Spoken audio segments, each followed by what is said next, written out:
বক্রেশ্বর বললেই এতদিন আমাদের চোখের সামনে ভেসে উঠতো তাপবিদ্যুৎ কেন্দ্রের সেই ছবিটা, তাই না? কিন্তু এবার গল্পটা বদলাচ্ছে।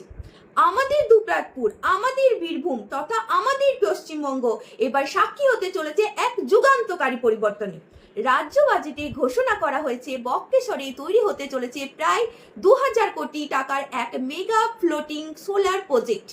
সাথে থাকছে অত্যাধুনিক ব্যাটারি এনার্জি স্টোরেজ সিস্টেম। ভাবুন তো একবার, কয়লার চেনা ছকের বাইরে গিয়ে এবার আমাদের নীল নির্জন ড্যাম্পের জলাশয়ের ওপর ভাসমান সোলার প্যানেল থেকে তৈরি হবে দূষণমুক্ত সবুজ বিদ্যুৎ।